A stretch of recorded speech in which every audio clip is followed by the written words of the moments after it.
Selamat sore, Bapak Ibu sekalian. Selamat kita berjumpa kembali di e-seminar International PIKTI seri ke-247 yang diadakan pada hari Minggu tanggal 27 Juli 2015 jam 14.30 waktu Indonesia Barat.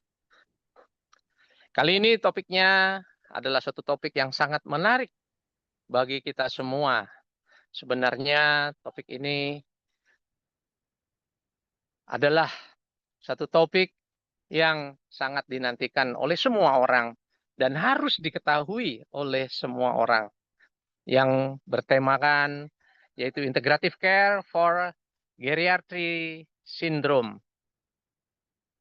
Memang di dalam keseharian orang tidak menyadari apa sih masalah-masalah sindrom dari geriatri ini.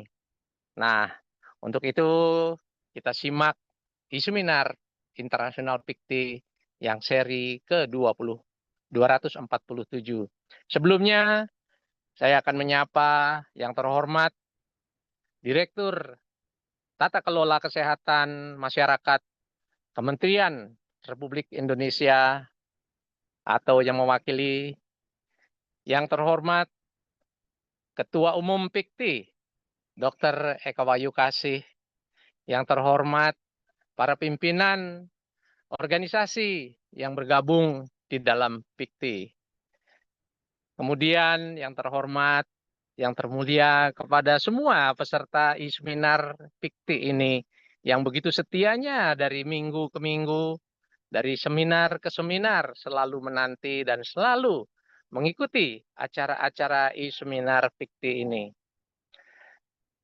Kali ini satu tema yang luar biasa yang akan dibawakan juga oleh speaker-speaker atau narasumber yang luar biasa, yaitu sebagai narasumber pertama Bapak Wijono Sukaputra Agus Salim, BCM, MCM, AKP, STP. Selamat sore Pak Wijono. Kemudian sebagai narasumber kedua yaitu Dr. Li Zikang, Deputy Director of Department of Neurology at Guangzhou Fosun Changchun Hospital yang ada di Tiongkok sana. Ni hao, Dr. Li Shangsen. Dan kemudian terima kasih, selamat sore kepada Ibu Moderator, Ibu Sally Maipusi. Kemudian kepada interpreter Bapak Wirayuda STRKes. Bahwa kita mengangkat tema geriatri sindrom adalah sangat-sangat relevan sekali, di mana banyak masalah-masalah yang orang tidak ketahui. Kenapa sih penyakit-penyakit ini timbul dan ada pada usia-usia lanjut? Karena memang geriatri ini adalah suatu keadaan di mana sel-sel tubuh sudah mengalami masa-masa penurunan, masa-masa melemah, sehingga organ-organ pun sudah mulai melemah. Ada yang satu organ melemah, ada yang dua, ada yang tiga, ada yang bergabung. Sehingga menjadikan satu masalah bagi orang-orang yang sudah berumur atau sepuh. Nah sekarang bagaimana cara menanggulanginya agar kita bisa mengikuti atau kita bisa mencegah penurunan daripada fungsi organ dalam kita atau organ indera kita sehingga kita dapat hidup dengan sehat, dengan nyaman, dengan sukacita di usia-usia lanjut.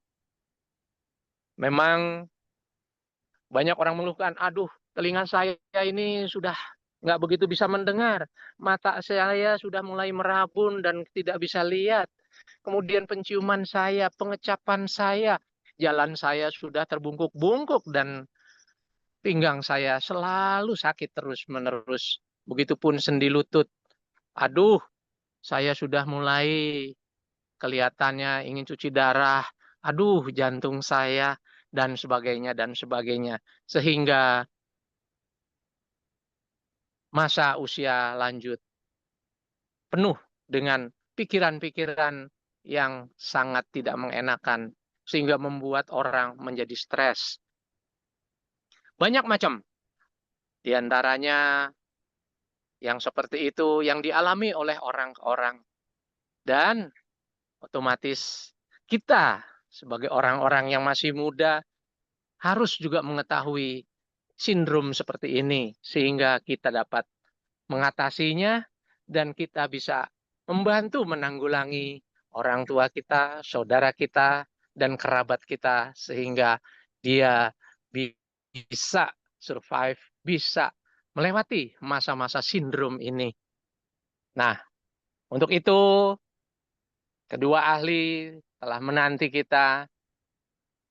Kita simak baik-baik agar e-seminar ini membawa suatu kemanfaatan yang luar biasa bagi kita dan bagi semuanya.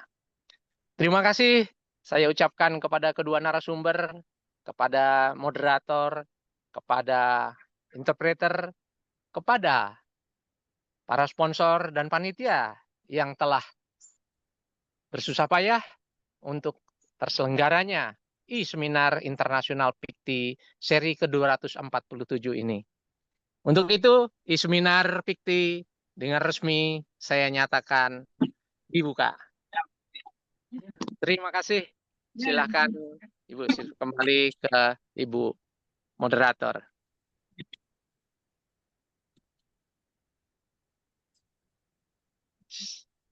Silakan Bu Seli. Baik, terima kasih Pak Suharyanto. Selanjutnya kami lanjutkan acara. Terima kasih. Selanjutnya saya akan membacakan profil dari pembicara pertama kita, yaitu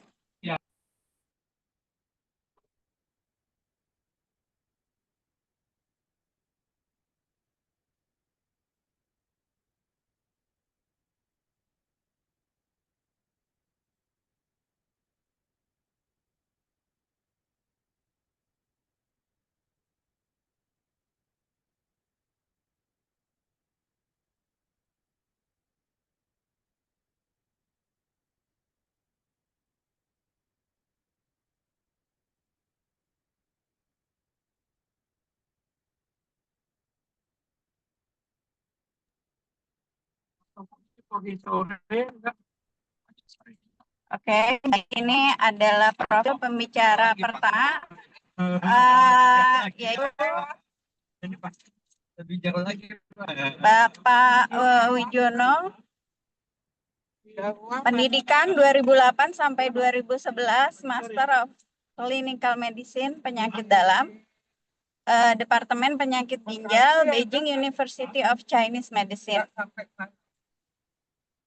2003 sampai 2008, Bachelor of Chinese Medicine, BUCM, China.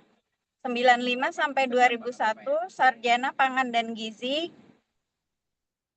Unika Widya Mandala, Surabaya. Pengalaman kerja dan organisasi 2021 hingga sekarang, keanggotaan PPS, KES, Traki, dan Hakti 2018 hingga sekarang, keanggotaan IFM 2017, keanggotaan FMI 2017 hingga sekarang, dokter TCM dan akupuntur di klinik Dr. Ratmawati. 2017 sampai sekarang, penguji LSK ujian kompetensi Shinsei level 4 dan 6. 2017 hingga sekarang, tim pengajar TCM di PKNI DPP Jakarta Pusat. 2015 hingga sekarang, dosen tetap STAB Nalanda. 2013 sampai 2016, dokter akupuntur di klinik kecantikan Walter Mongonsidi. 2011, 2012 hingga 2013,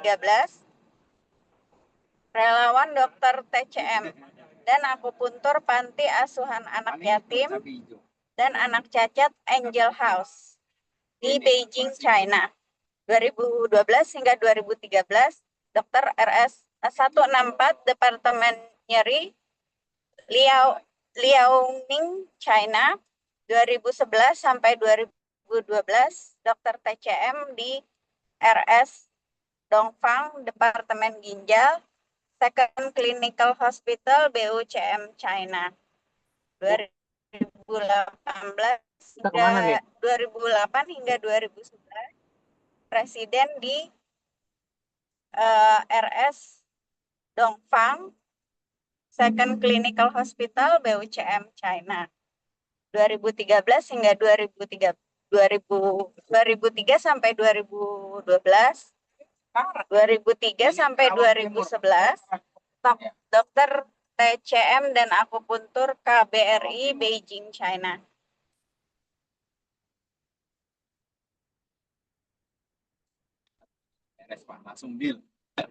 Demikian profil dari Bapak Wijono. Kepada Bapak Wijono kami persilakan untuk memberikan paparannya mulai dari sekarang selama 45 menit ya Pak Wijono Sukaputra Agus Salim. Oke, terima kasih. Assalamualaikum warahmatullahi wabarakatuh. Salam sejahtera bagi kita semua. Om Swastiastu, Namo Buddhaya, salam kebajikan. Terima kasih moderator, terima kasih pembawa acara Ibu Shelly. Untuk menghemat waktu, saya langsung aja.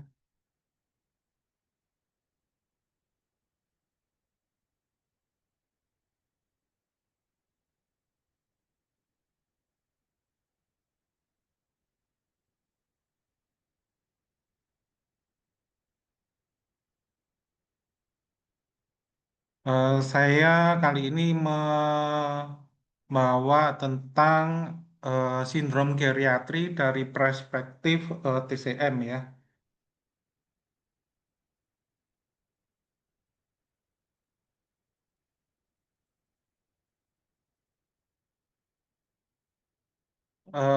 Sebelumnya saya disclaimer dulu bahwa presentasi ini bukan merupakan advice medis atau pengobatan. Seluruh informasi yang disampaikan termasuk gambar, grafik, material yang ada dalam presentasi ini sifatnya semata-mata untuk keperluan edukasi. Tidak ada satupun bahan yang ada dalam presentasi ini merupakan advice medis, diagnosa, atau pengobatan. Selalulah berkonsultasi dengan dokter Anda atau dokter keluarga tentang kondisi kesehatan Anda. Presentasi ini tidak memiliki kaitan finansial dengan pihak manapun, baik itu iklan maupun promosi.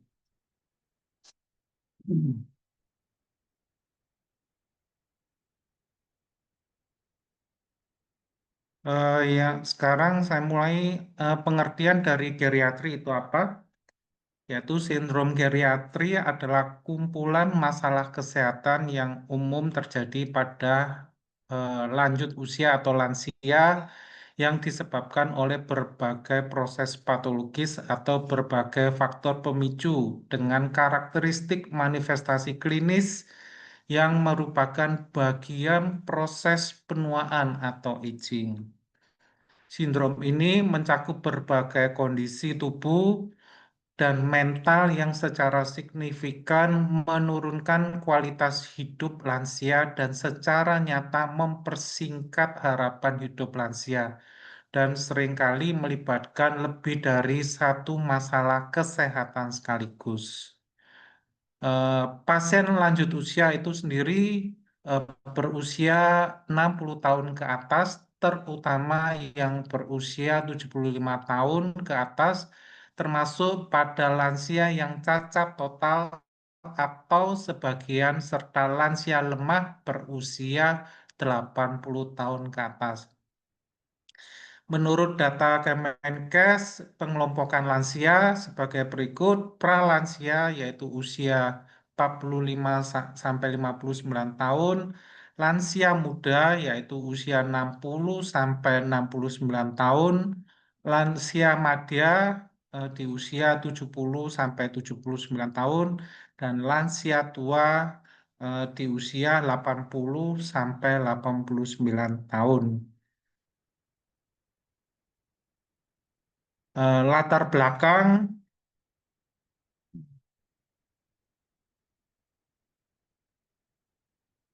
bentar ya.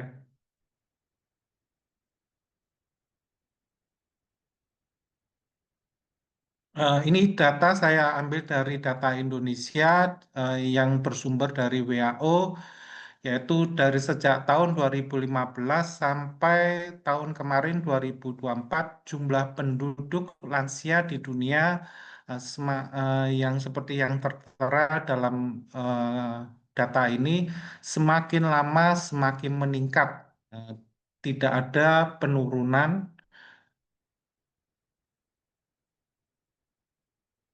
Ini juga umur penduduk lansia berdasarkan kelompok umur di mana mayoritas adalah pada usia 60 sampai 64, terus kemudian di urutan kedua 65 sampai 69 dan seterusnya.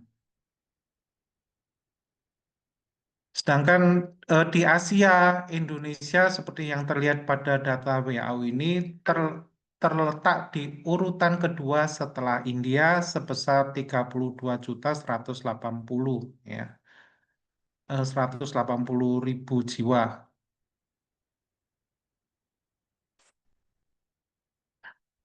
Presentasi penduduk lansia dan umur harapan Indonesia berdasarkan data BPS di mana sejak tahun 2015 sampai 2024 semakin lama semakin meningkat dengan tingkat harapan hidup yang juga semakin meningkat dari 70,78% sampai tahun 2024 72,39%. Dengan peningkatan persentase harapan hidup ini juga ditunjang salah satunya ketersediaan SDM dan fasilitas-fasilitas kesehatan dan program pemerintah yang mendukung.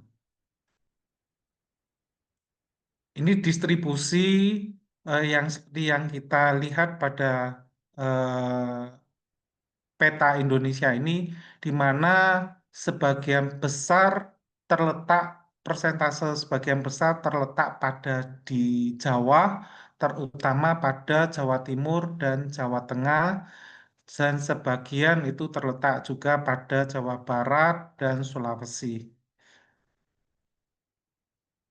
Kemudian ini persentase penduduk lansia di Indonesia berdasarkan kelompok umur di mana 63% lebih itu berada pada usia 60 sampai 69 tahun, 28,1 itu di usia 70 sampai 79 tahun.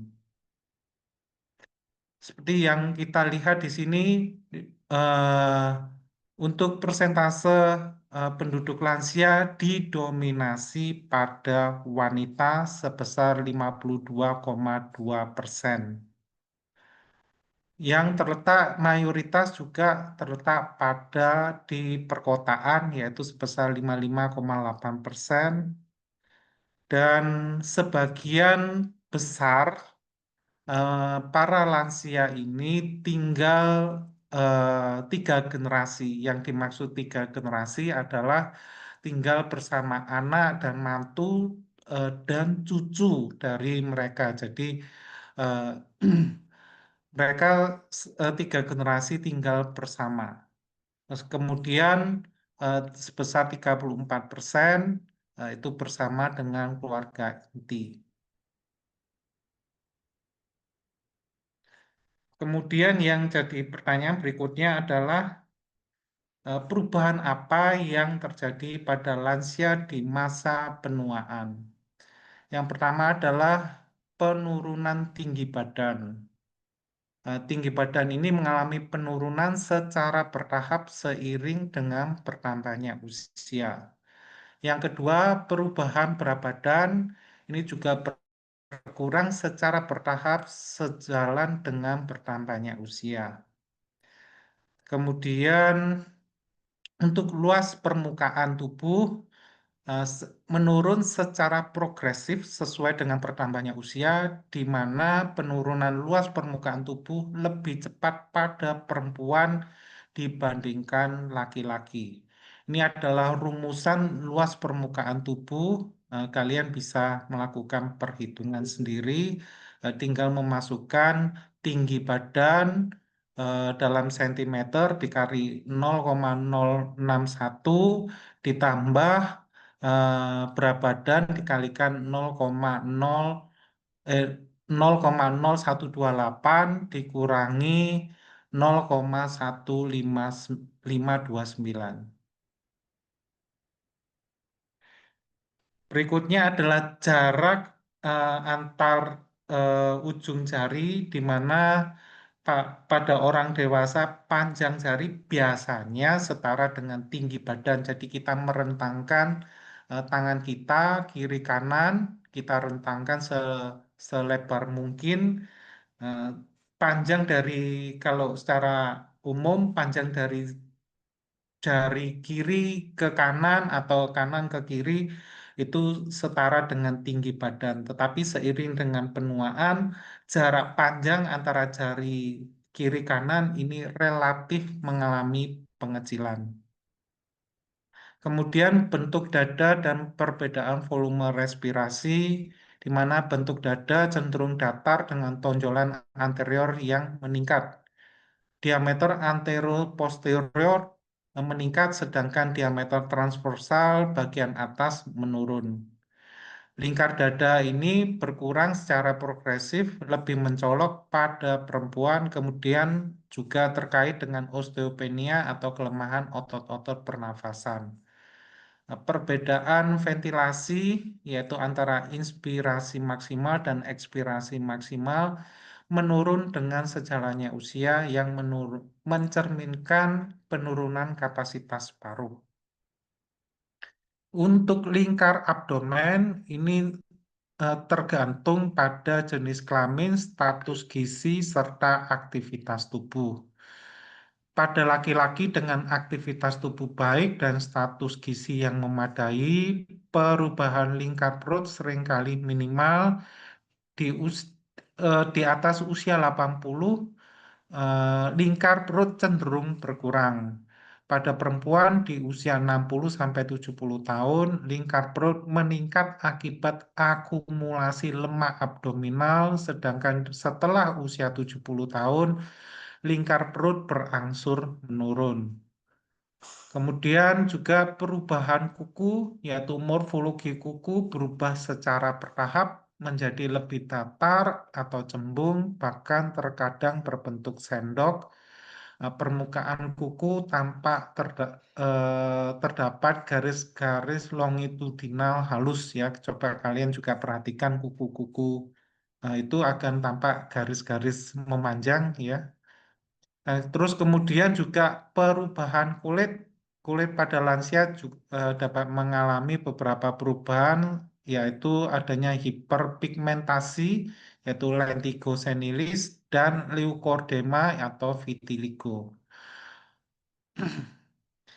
Selain itu juga adanya penurunan sekresi sebum yang menyebabkan kulit menjadi kering, mudah bersisik, serta berkerut, permukaan kulit menjadi kasar, kendur, elastisitas berkurang, dan hipersensitivitasnya menurun, pembuluh darah dermal mengalami atrofi, sehingga mudah terjadi purpura senilis atau lebam-lebam ya. Regulasi suhu tubuh juga menurun akibat penurunan fungsi saraf kulit. Kemudian perubahan bola mata, di mana bola mata menjadi lebih cekung seiring usia, kekuatan otot rectus superior menurun, sehingga menyebabkan pembukaan kelopak mata melemah dan visura palpebra menjadi sempit. Degenerasi kornea menimbulkan lingkaran keabuan di arcus senilis. Kekeruhan lensa progresif dengan usia dapat menyebabkan katarak senilis. Perubahan telinga, panjang daun telinga dan rasio panjang telinga per tinggi badan secara bertahap meningkat seiring bertambahnya usia.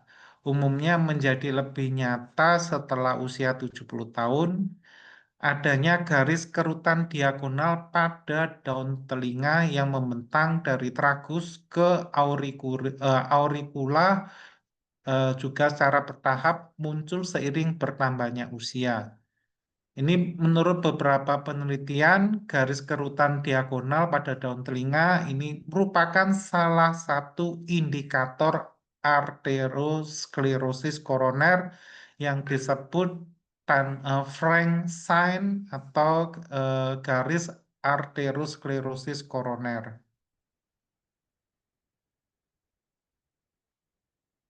Selain itu juga dikemukakan oleh Kane dan Auslander yang merujuk pada masalah kesehatan yang sering terjadi pada lansia, di mana ini diawali dengan huruf I. Yang pertama adalah immobility atau kurang gerak. Yang kedua adalah instability atau tidak stabil atau mudah jatuh atau bahkan hilang keseimbangan. Yang ketiga adalah incontinence atau beser, baik beser ini buang air besar maupun buang air kecil yang dapat menyebabkan masalah kebersihan dan kesehatan. Yang keempat adalah irritable colon atau iritasi kolon. Ini seringkali dijumpai pada penderita IBS dengan gangguan pencernaan kronis yang mempengaruhi fungsi usus besar atau kolon dan menyebabkan gejala seperti nyeri perut, sakit, perut kembung, dan perubahan pola buang air besar. Bisa aja diare, bisa aja sembelit, atau kedua-duanya.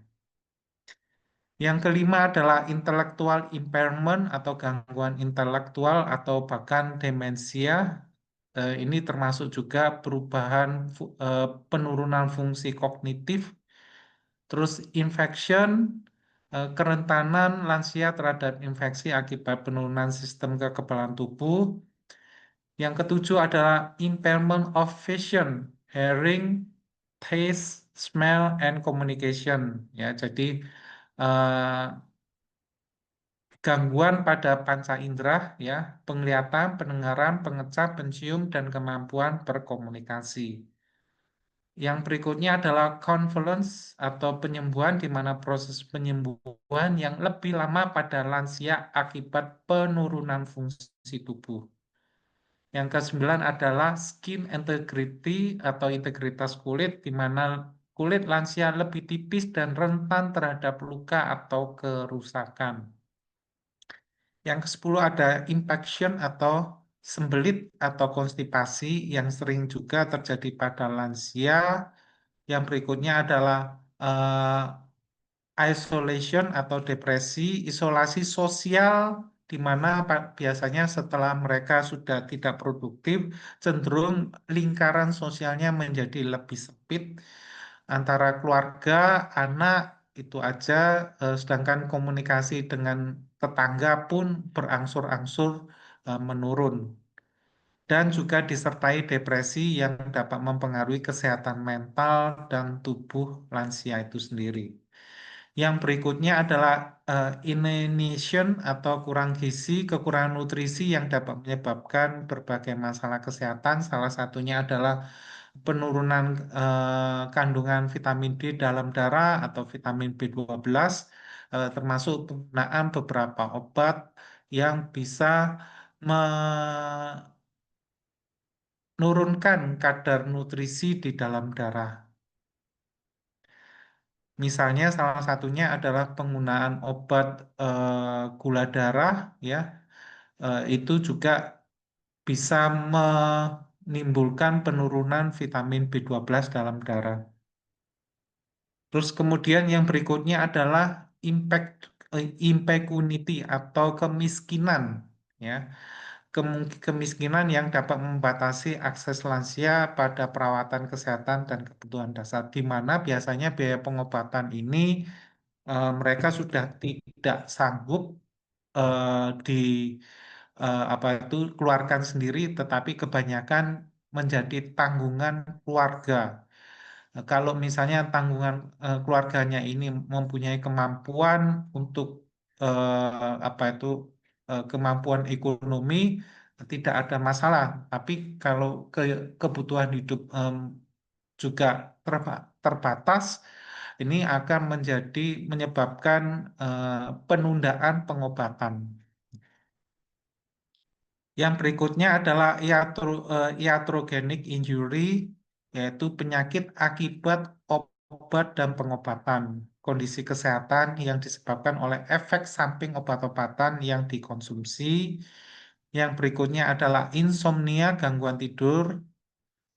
Yang berikutnya adalah immune deficiency atau penurunan daya tahan tubuh yang membuat lansia ini lebih rentan terhadap penyakit. Yang berikutnya adalah impotence, disfungsi ereksi pada pria lansia. Nah, terus ada beberapa juga yang menambahkan 4D dan 5P. D yang pertama adalah demensia, D kedua depresi, yang ketiga delirium, yang D yang keempat adalah disfagia. 4P-nya itu apa? Yaitu nyeri atau pain. Yang berikutnya yang P kedua adalah polifarmasi, yang tadi sempat disinggung juga. Yang ketiga adalah pressure sore atau luka tekan, misalnya karena berbaring lama menyebabkan timbul dekubitus, ya. Dan yang berikutnya adalah Parkinson disease syndrome.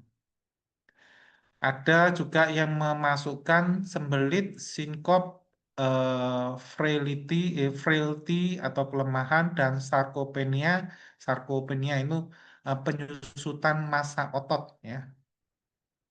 Nah, ini ringkasan yang tadi saya sebutkan di depan.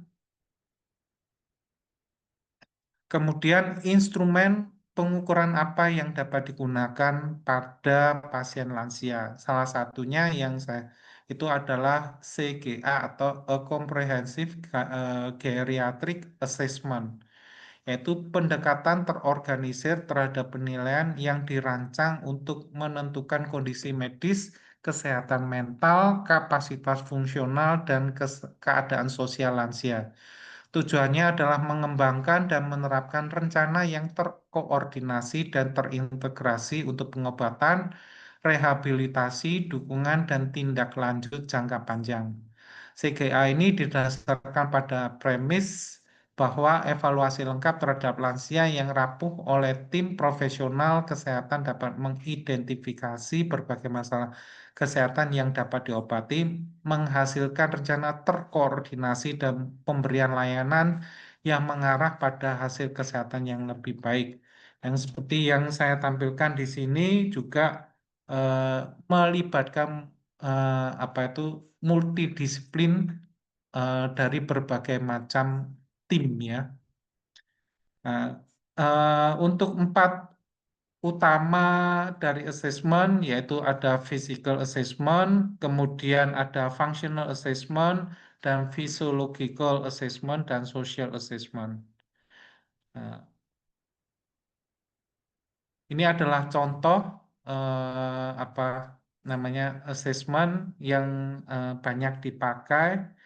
Otomatis setiap rumah sakit mungkin ada eh, penyesuaian, ya, sesuai eh,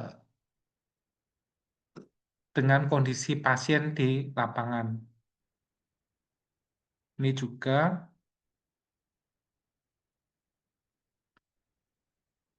Kemudian bagaimana karakteristik lansia dari perspektif TCM.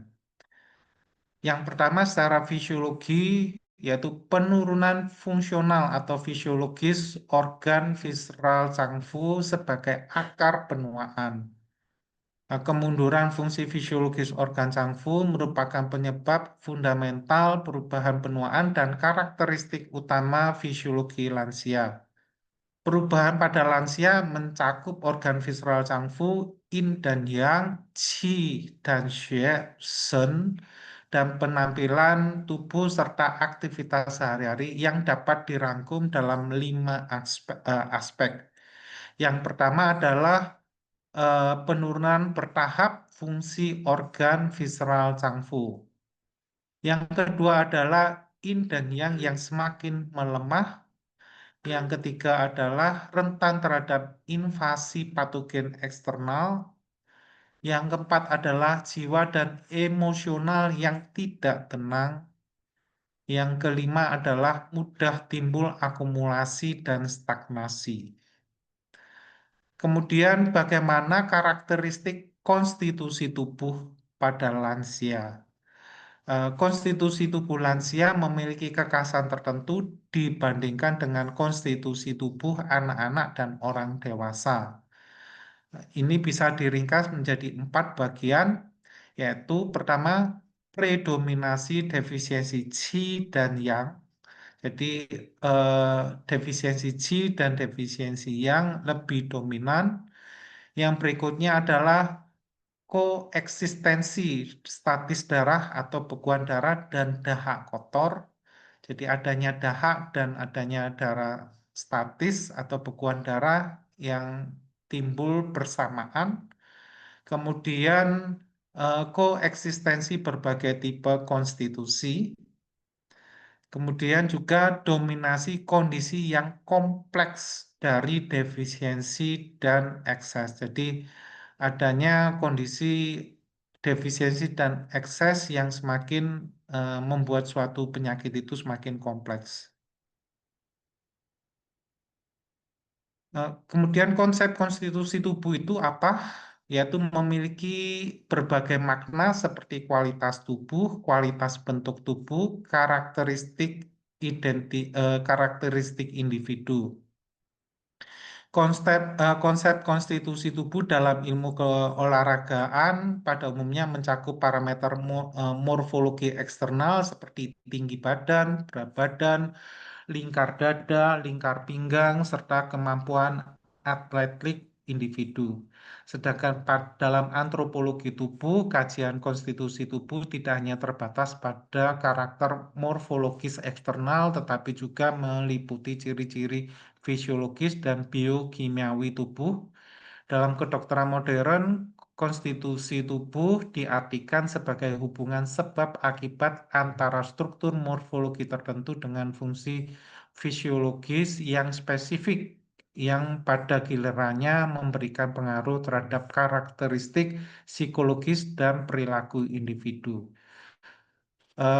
Ini saya ambil dari salah satu buku, yaitu dari eh, penulis Profesor Wang Qi dalam bukunya yaitu Zhong Yi Di Zhi Xue, di mana konstitusi tubuh didefinisikan secara jelas sebagai prenatal konstitusi atau konstitusi kongenital yang relatif stabil dan komprehensif yang terbentuk selama proses kehidupan manusia berdasarkan faktor bawaan dan postnatal konstitusi, yaitu konstitusi yang didapat setelah kelahiran yang meliputi struktur morfologi, fungsi fisiologis, serta kondisi psikologis dan kondisi konstitusi tubuh ini merupakan ciri individu yang berkembang selama pertumbuhan dan perkembangan yang mencerminkan adaptasi terhadap lingkungan alam dan sosial. Definisi ini secara mendalam mencerminkan pandangan hidup dalam TCM yang mengedepankan kesatuan antara bentuk tubuh dan jiwa dan konsep holistik keselarasan antara manusia dan alam semesta. Profesor Wang itu mengajukan 3 model diagnosis, yaitu hubungan interaksi antara konstitusi tubuh. Jadi ada diagnosis konstitusi tubuh, diagnosis penyakit, dan diagnosis sindrom yang merujuk kepada teori konstitusi tubuh dan penyakit konstitusi tubuh dan penyakit saling berkaitan dan konstitusi tubuh dan sindrom yang dapat diregulasi sebagai landasan. Membagi 9 konstitusi tubuh, yaitu konstitusi tubuh normal atau seimbang, konstitusi tubuh defisiensi G, konstitusi tubuh defisiensi Yang, konstitusi tubuh defisiensi In, kemudian konstitusi tubuh timbunan dahak lembab, kemudian konstitusi tubuh lembab panas, konstitusi tubuh darah statis, yang ke-8 yaitu konstitusi tubuh depresi G atau stagnasi G, yang ke-9 adalah konstitusi tubuh bawaan khusus atau atopi.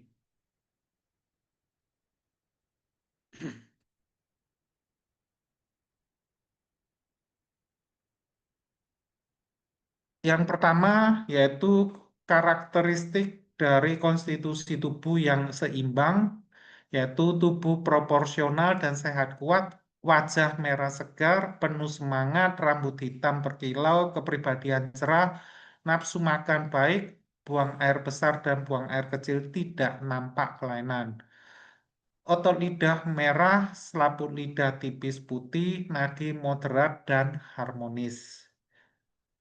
Untuk prinsip regulasi tubuhnya, yaitu memperhatikan perawatan diri, pola makan yang tertata baik, perpaduan seimbang antara kerja dan istirahat, pola hidup teratur, dan rutin olahraga. Poin penting dalam regulasi tubuh, yaitu pada masa lansia, saat kelima organ tubuh mulai melemah, perlu melakukan regulasi dan tonifikasi sesuai dengan meningkatkan metabolisme dan memperlambat penuaan, terutama dengan suplemen yang seimbang, yang memperkuat limpa dan Qi. Kita bisa menggunakan Huaisan atau Sanyao, atau dalam bahasa Inggris juga disebut Chinese Yam. Yang kedua adalah Paizu, yang ketiga adalah Huangqi atau Radix astragalus. Berikutnya adalah untuk konstitusi tubuh pada defisiensi G mempunyai karakteristik yaitu individu dengan konstitusi defisiensi G ini memiliki tubuh yang gemuk, lemah, atau ada juga yang kurus maupun gemuk, sering merasa lesu dan lelah dan kurang bertenaga, rona wajahnya berwarna kuning pucat atau pucat pasi, bibirnya pucat keputihan, rambutnya kurang berkilau, karakternya pendiam dan malas bicara, jika cenderung lemah di paru, sering bersin dan mengeluarkan ingus jernih. Otot lidahnya berwarna merah muda, badan lidah gemuk, tampak bekas tapak gigi. Untuk nadi, kurang bertenaga dan moderat. Prinsip regulasi yaitu faktor utama adalah memperkuat energi vital atau UNG atau primordial G ya, dan menyehatkan fungsi limpa. Kemudian poin penting untuk regulasi tubuh, yang pertama adalah pengaturan dosis yang tepat dan hindari penguatan yang kuat atau drastis. Ini kita bisa salah satunya bisa menggunakan ronsen atau turunannya misalnya Daijunsen atau Tangsen atau Xiangsen untuk memperkuat Qi bagi individu dengan konstitusi tubuh defisiensi Qi. Dosis harus diperhatikan, pemberian harus bertahap dan lambat, serta dikombinasi dengan herba formula lain. Kelebihan Qi dapat merubah api dan penggunaan yang tidak tepat dapat mudah menimbulkan panas dalam.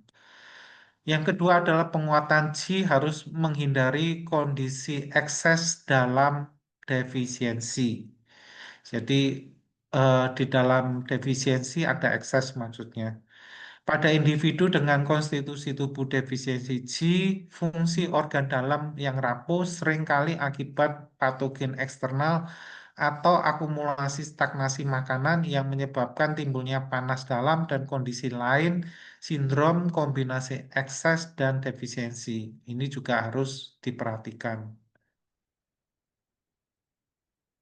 Berikutnya adalah eh, konstitusi tubuh defisiensi yang mempunyai karakteristik yaitu tubuh yang gemuk, takut dingin, terutama pada punggung dan pinggang, dan juga selain itu juga pada perut bagian bawah ya, bagian pusar ke bawah, kepribadian yang cenderung pendiam dan introvert, semangat lesu, rambut mudah rontok, kelopak mata, kelabu muram, feses umumnya cair, urin jernih dan panjang.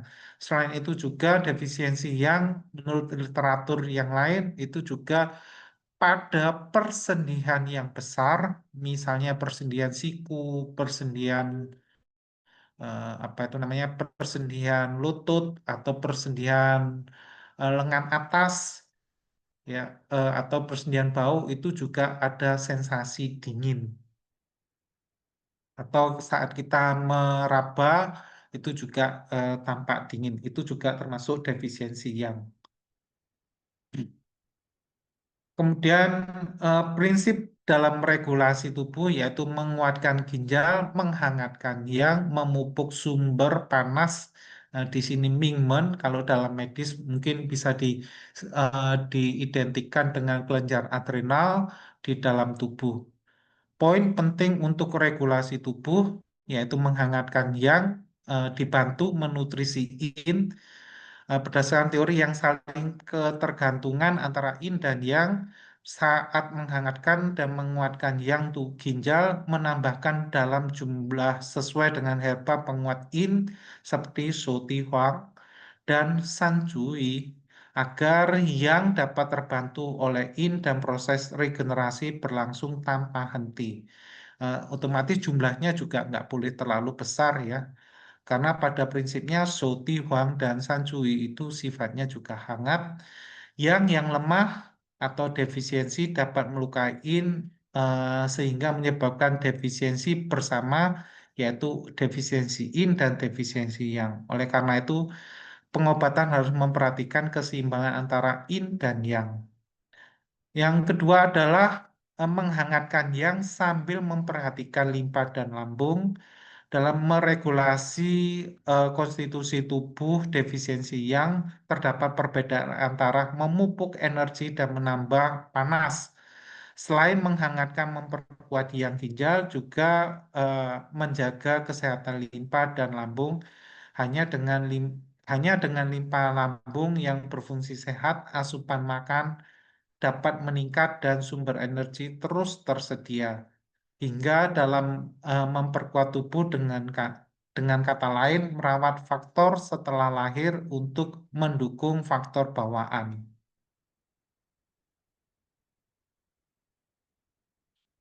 Yang berikutnya adalah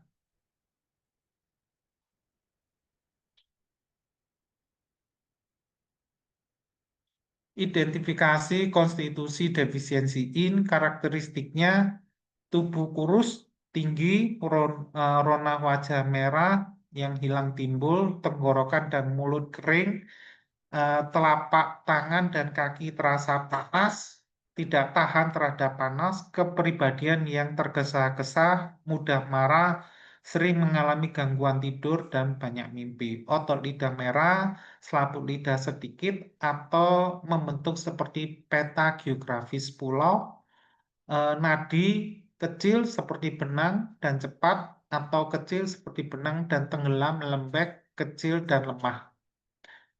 Kemudian poin penting untuk regulasi yaitu pertama menutrisi yin bersamaan dengan membersihkan panas. Yang kedua adalah menjaga darah tetap bersirkulasi di dalam pembuluh darah dan memelihara dapat menghasilkan cairan tubuh. Yang ketiga adalah merawat dalam meregulasi qi dan menyehatkan limpa. Nah, ini kita bisa menggunakan seperti herbal musyang, saren, cenpi, cinecin. Kemudian berikutnya adalah identifikasi konstitusi tubuh timbunan dahak lembab mempunyai karakteristik tubuh gemuk di mana atau sebelumnya gemuk sekarang kurus, wajah kekuningan pucat dan muram, banyak minyak, mulut terasa lengket, banyak dahak, dada terasa pengap dan tubuh terasa berat, anggota badan terasa kurang nyaman. Otot lidah gemuk dan besar, selaput lidah putih, penuh rapat merata dan lengket, kelembapan meningkat. Kemudian nadi mengambang lembek kurang bertenaga, licin atau tegang senar licin atau licin. Prinsip regulasinya adalah menguatkan limpa, melancarkan lembab, meluruhkan dahak, dan membuang keruh atau sampah. Ya. Eh, Poin penting untuk dalam regulasi tubuh yaitu pertama konsumsi ramuan penghangat dan pelancar yang seperti kuizi, hopo, kancang, yin yang po, buku zi. Namun harus menghindari panas yang berlebihan yang dapat menguras cairan tubuh menjadi panas yang memperburuk kondisi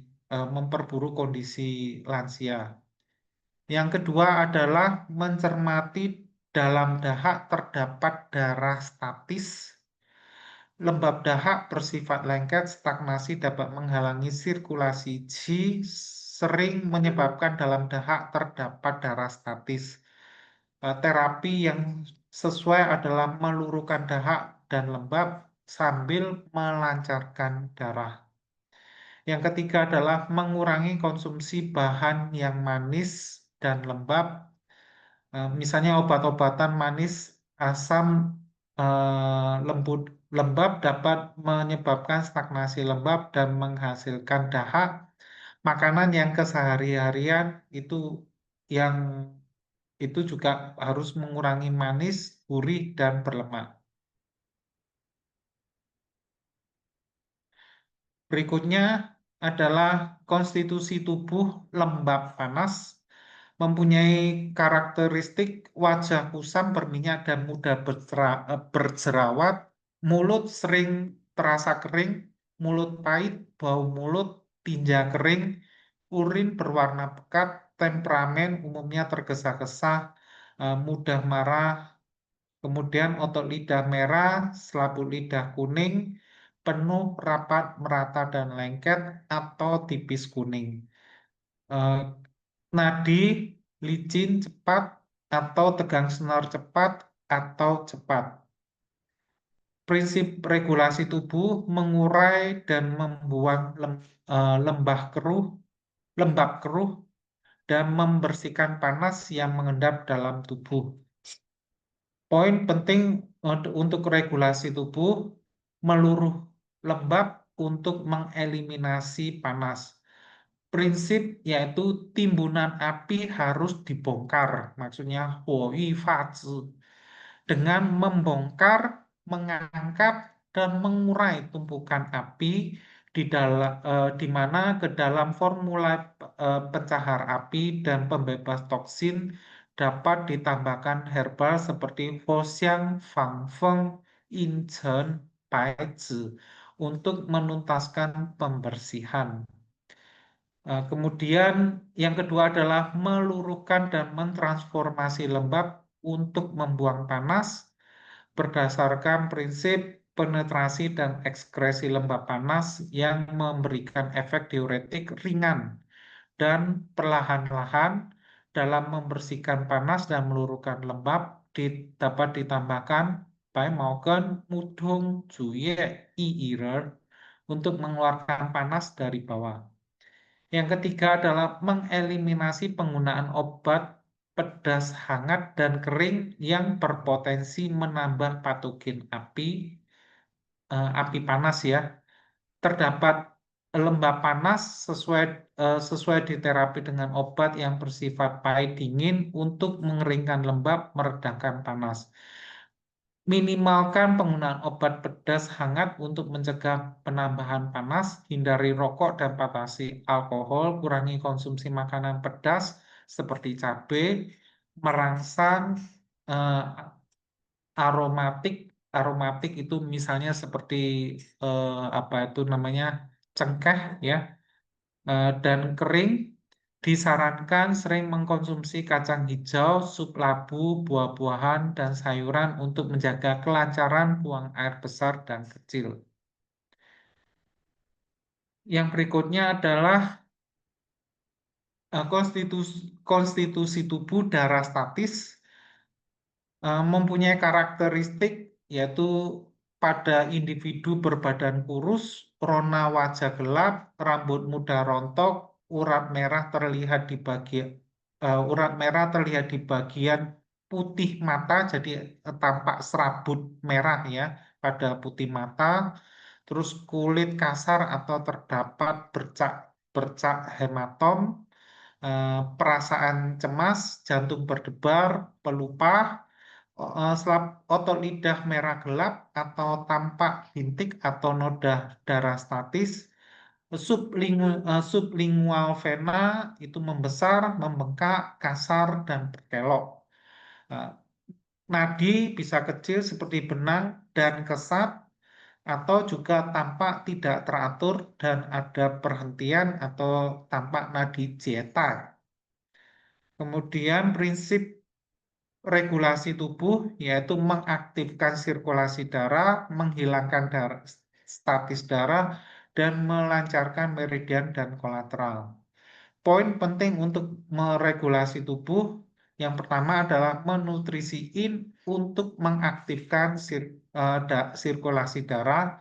Yang kedua adalah meregulasi qi untuk menghilangkan statis.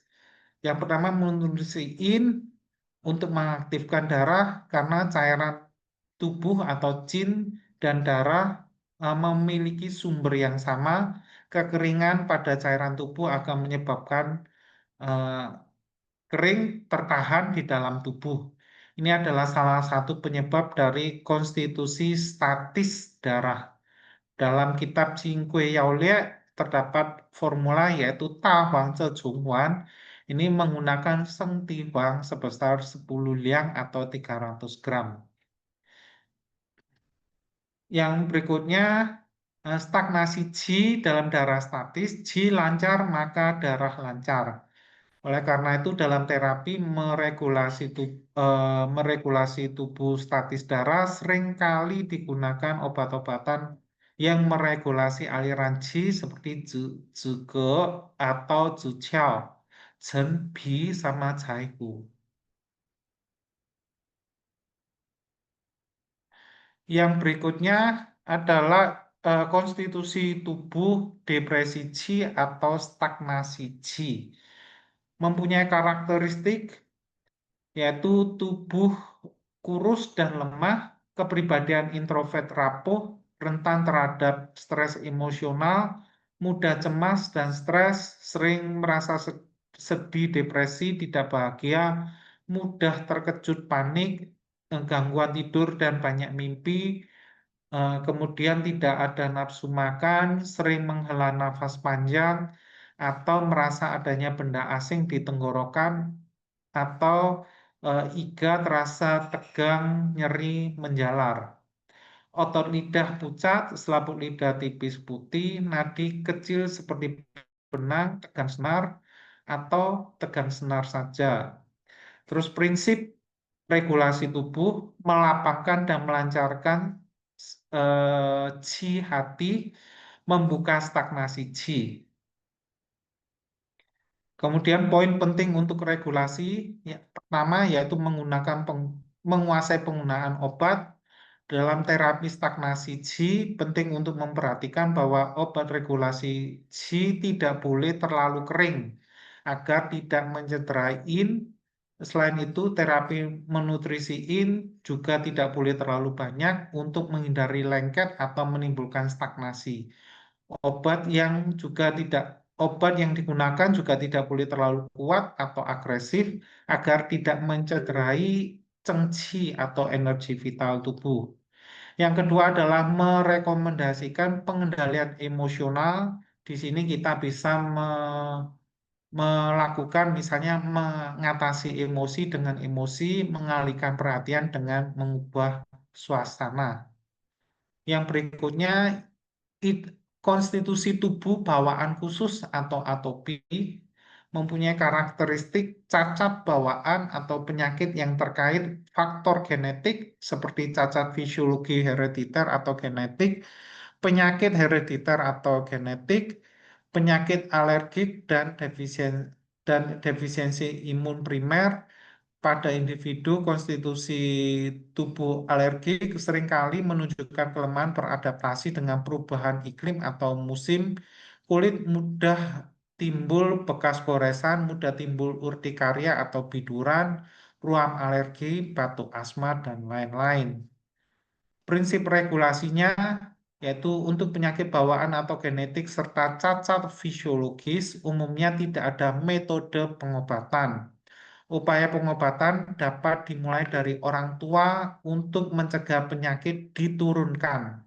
Bagi individu dengan konstitusi tubuh alergi, pengobatan utama adalah penguatan energi atau qi, memperkuat qi, pertahanan atau kupiao, serta merawat darah untuk meredam angin.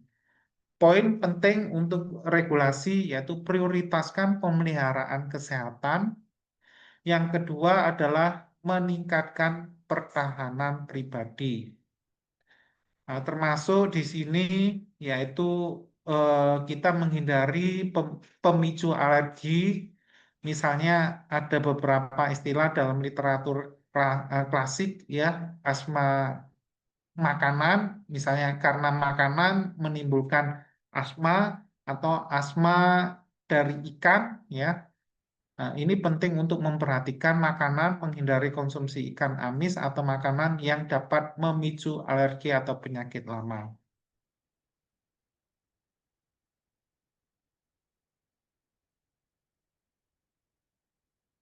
Yang berikutnya, poin ketiga, yaitu karakteristik untuk manifestasi klinis. Seiring dengan bertambahnya usia, fungsi tubuh manusia, fungsi tubuh yang bertahap menurun. Nah, ini mempunyai karakteristik fisiologi dan patologis yang berbeda antara lansia dengan kelompok usia lainnya. Yang pertama adalah timbulnya penyakit ini secara tersembunyi, di mana onset yang lambat dan tidak jelas. Jadi timbulnya penyakit ini cenderung eh, apa pelan-pelan ya. Jadi kronis, kemudian gejala tidak spesifik, tanda dan gejala tidak khas, dan banyak penyakit bersamaan ada. Kemudian karakteristik patologis pada penyakit lansia berkembang atas dasar pelambatan fungsi organ dan penurunan yin dan yang. Oleh karena itu, defisiensi adalah karakteristik patologis utama penyakit lansia. Defisiensi ini dapat merujuk pada kondisi perubahan patologis di mana cengci atau energi vital yang tidak cukup meliputi fungsi tubuh yang lemah, daya tahan terhadap penyakit yang rendah, kerusakan substansi organ dalam, serta kekurangan zat gizi. Cengci berperan dalam melawan dan mengusir patogen, mengatur peredaran qi dan darah dan cairan tubuh, serta memperbaiki kerusakan organ. Pada lansia, cengci ini yang lemah menyebabkan terjadi ketidakseimbangan atau kondisi patologi. Yang pertama yaitu defisiensi bercampur dengan ekses. Yang kedua adalah banyak darah statis dan banyak dahak lendir. Yang ketiga adalah patogen dan penyakit mudah bertransformasi dan menyebar.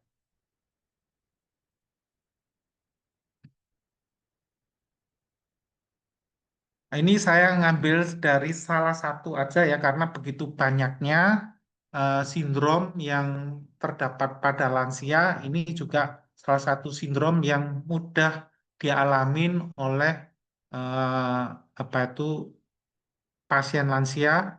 Saya hanya mengangkat bagaimana diferensiasi sindrom MODSE. MODSE itu adalah Multiple Organ Dysfunction Syndrome in the Elderly.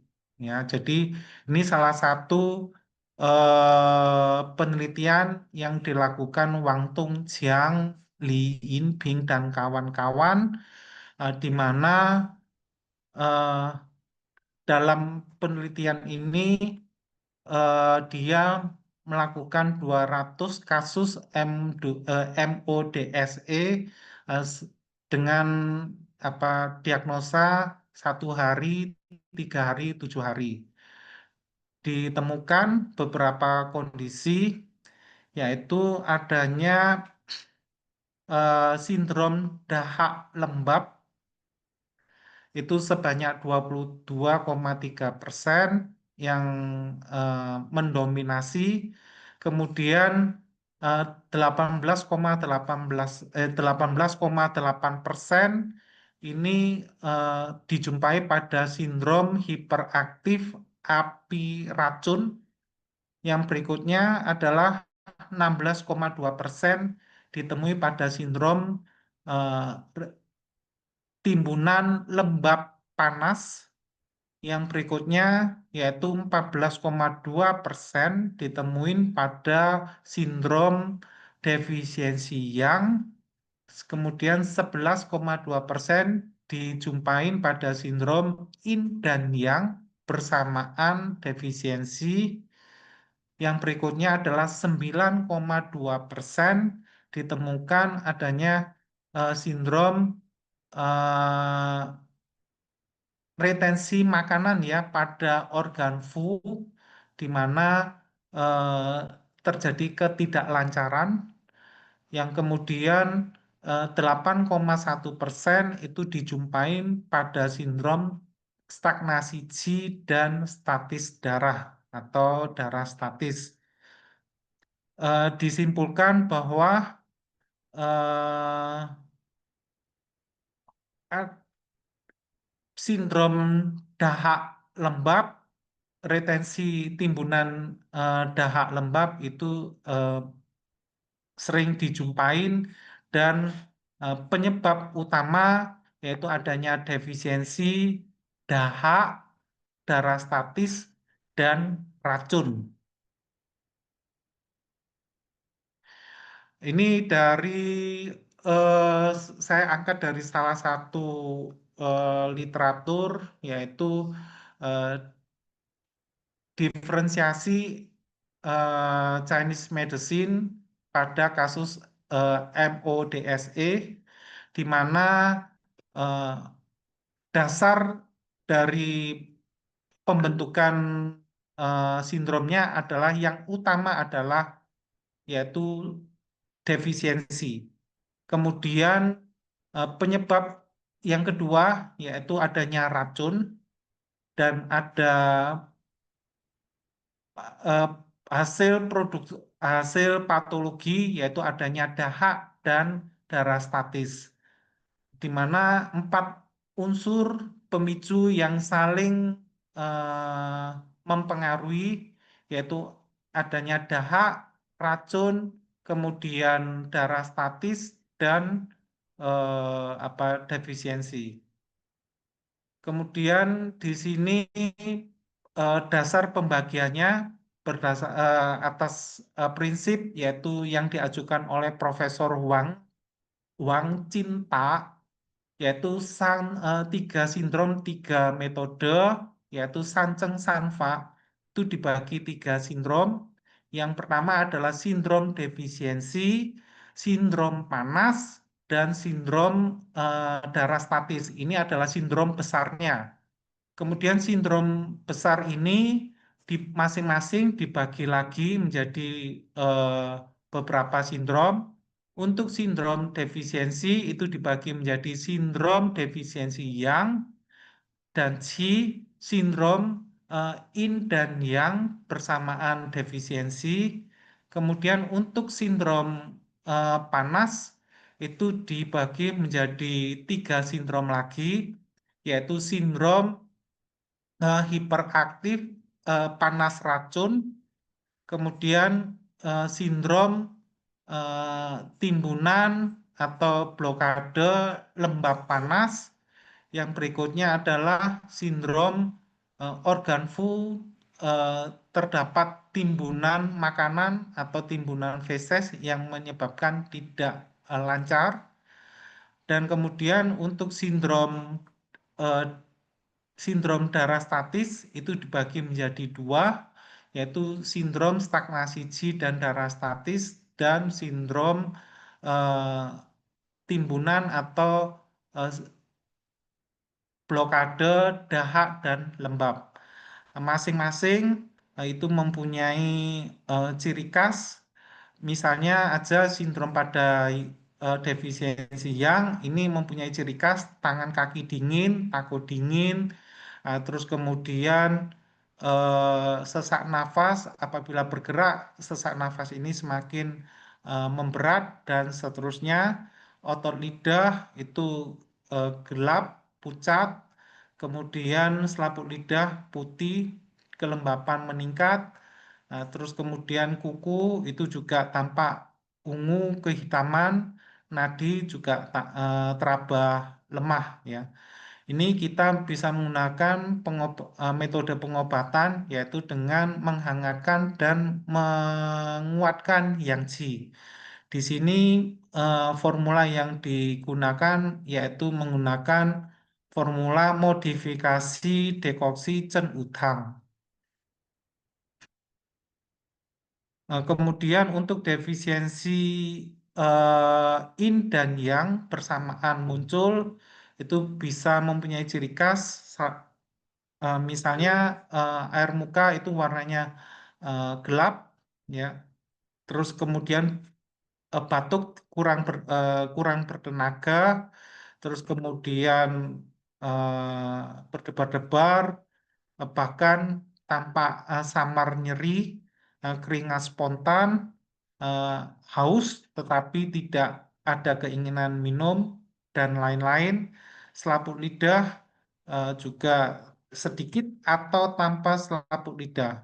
Nadi sangat halus seperti ingin lepas ya, jadi seperti ada dan tidak ada, atau nadinya itu moderat. Metode pengobatannya yaitu memupuk yin dan membantu yang. Nah, di sini formulanya kita bisa menggunakan modifikasi dekoksi Sujian Tapu Tang. Kemudian untuk sindrom panas, sindrom yang pertama ini hiperaktif panas racun, ini akan tampak yaitu panas tinggi, terus kemudian terjadi penurunan kesadaran, muka merah, haus dan banyak minum, mulut pahit dan seterusnya. Terus otot lidah merah, nadi cepat. Metode pengobatannya bisa menggunakan membuang panas, menawarkan racun, eh, melenyapkan pembengkakan, memperbaiki nyeri, membuka rongga otak ya, dan mengembalikan eh, kesadaran. Ini kita bisa menggunakan modifikasi Ankung New Huangwan. Untuk Ankung New Huangwan ini sangat familiar termasuk masyarakat di Indonesia, tetapi dalam kenyataan di klinis yang saya jumpain itu seringkali disalahgunakan ya dalam penggunaannya.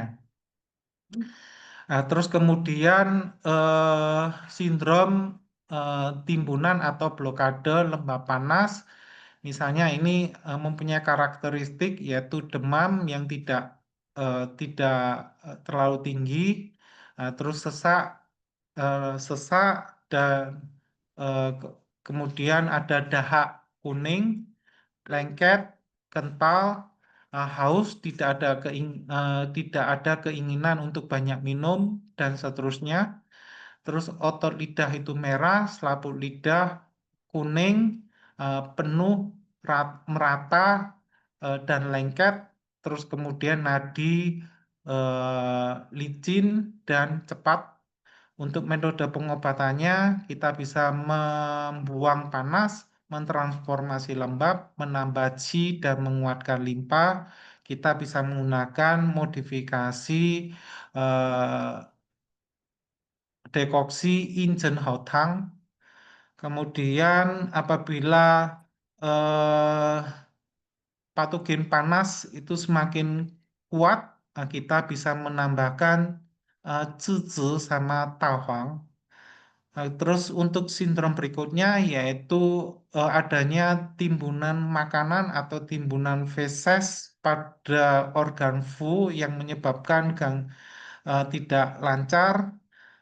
Terus kemudian ini bisa timbul misalnya nafas sesak dan memburu, tidak dapat tidur berbaring, eh, nafas kasar, kemudian perut kembung, konstipasi dan seterusnya. Terus kemudian nadi juga akan tampak lambat. Metode pengobatannya yaitu melancarkan eh, organ fu dan membuang panas. Kita bisa menggunakan modifikasi Puyer Liangke-san.